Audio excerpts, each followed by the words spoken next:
Welcome to another video game battle with yours truly, where I take two games, compare them with each other, and decide at the end which is the better game. So what's the comparators of this episode tonight? Crash Team Racing versus Sonic and Sega All-Stars Racing. That's right, since pretty much all of my video game battles have been comparing platformers, this time I'm going to compare racing games, and instead of comparing one to the likes of Mario Kart, I thought I'd compare two games that were inspired by Mario Kart. So now that we're comparing racing games, the categories will be different this time.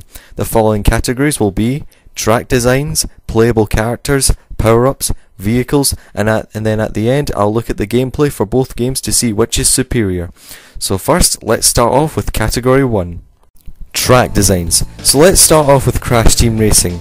Well, this game pretty much has the most simplistic tracks. The first one we start off with is a typical jungle kind of level found in most Crash games, but as the game progresses, the track designs change to a variety, like underwater, lava caves, a pyramid, snowlands, a castle, and much more. Some are even reminiscent to the first three Crash games, like the sewer level from Crash 2.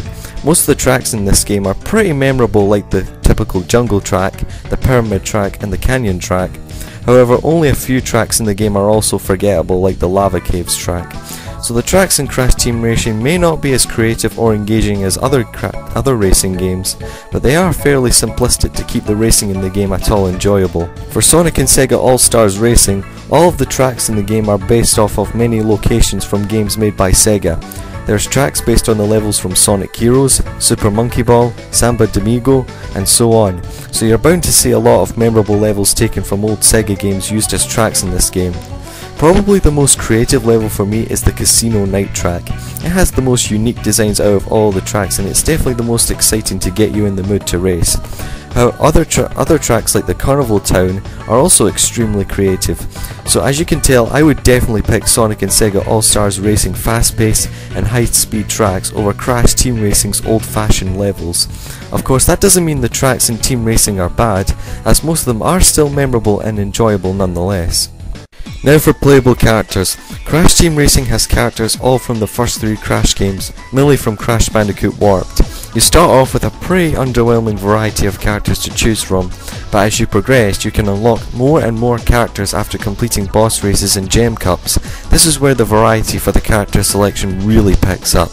Not only do you play as the hero characters, but also as the villains like Cortex, Engine, Tiny, and more. Sure, you may think all of the characters play the same, but it is a breath of fresh air to play a different kind of character every once in a while, at least from my point of view. For Sonic and Sega All-Stars Racing, well, I find the character selection in this game to be a bit underwhelming, even compared to Team Racing. Since the game is based on Sega franchises, the game only has one character for every other non-Sonic game. Pretty much Sonic is the only one with the most characters. I know Sonic is Sega's mascot, but I think it's a little unfair that he gets the most characters from his franchise, especially since some of them are unnecessary.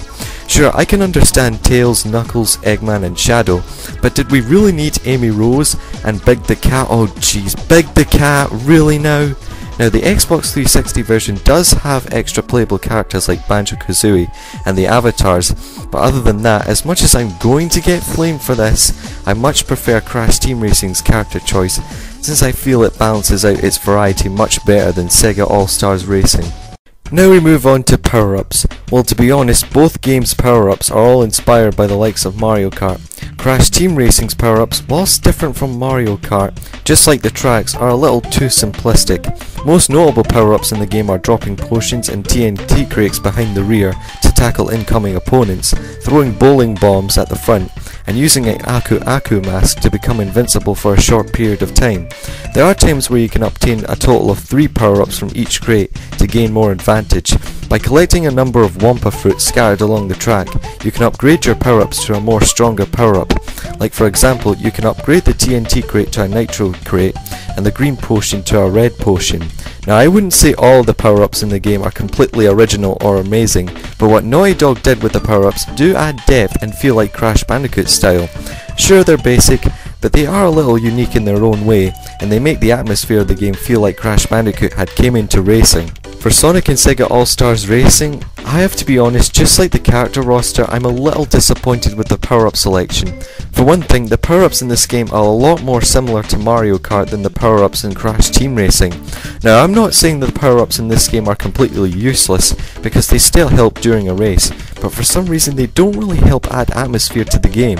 You have missile power-ups, which are pretty much like the red shell items from Mario Kart, the rainbow power-ups, which are just like the blooper items in Mario Kart, and other power-ups that are just okay, but I wish Sega could have incorporated more Sega-like power-ups. In fact, the only power-ups that are unique are the All-Star moves, which is a special ability that each character in the game has that will help them get back in a race if they're having trouble, which I do agree is a really awesome item. But other than that, none of the power-ups in this game really stand out, which is a shame because I think Sega could have done a lot of unique power-ups in the game like this. But as it is, I'm giving this round to Crash Team Racing again, for its unique and more creative items. Now we come to vehicles, and here I say it, this is where I think Crash Team Racing falls flat. As you can tell, most of the vehicles in this game are the same go-karts just like in Mario Kart, which is disappointing because the power-ups in the game are more like Crash Bandicoot. So why didn't Naughty Dog do the same with the vehicles? You could argue that they wanted to keep things simplistic, but I still think that different types of vehicles could have made this more exciting. In fact, the only character in the game that has a different type of vehicle is the final boss, N. Oxide. Other than that, the vehicle roster for this game is really underwhelming, and I think Naughty Dog could have done a lot better. Sonic and Sega All-Stars Racing, on the other hand, is a different story. Unlike the power-ups, the vehicles in this game are a lot more creative and satisfying than the vehicles in Crash Team Racing. Each character in the game has given their own specific vehicle. For example, Sonic has a car, Tails has his tornado plane, Knuckles has a monster-like car, Shadow has a motorcycle, and many other variety of vehicles. And the best part is, each vehicle can have its own unique moves, stunts, and other set of moves you can experiment with during the races. If anything, Sega really knew how to use their creativity in racing games when it comes to vehicles. So pretty much this round is a no-brainer. Sonic and Sega All-Stars Racing wins this round for its wide variety of vehicles, while Crash Team Racing sticks out like a sore thumb with its unoriginal roster of vehicles. And now we come to the last category, gameplay. Let's start with Crash Team Racing.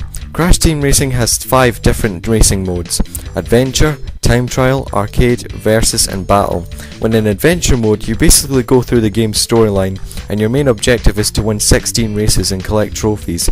You start off in a hub world, and each of them have 4 races to choose from, and beating all 4 of them will send you to a boss race against characters like Ripperoo, Papu Papu and Pinstripe.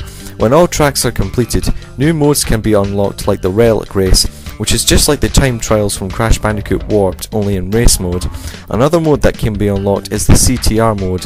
This mode involves you collecting letters CT and R during a race, and by collecting them and coming in first place will win you a CTR token. By collecting all 4 tokens will take you to the Gem Cup, where you have to win points in all 4 races to earn a gem, and earning these gems can unlock new characters. If you want to access the final boss of this game, then you will need to collect all trophies, relics, tokens and gems to do so.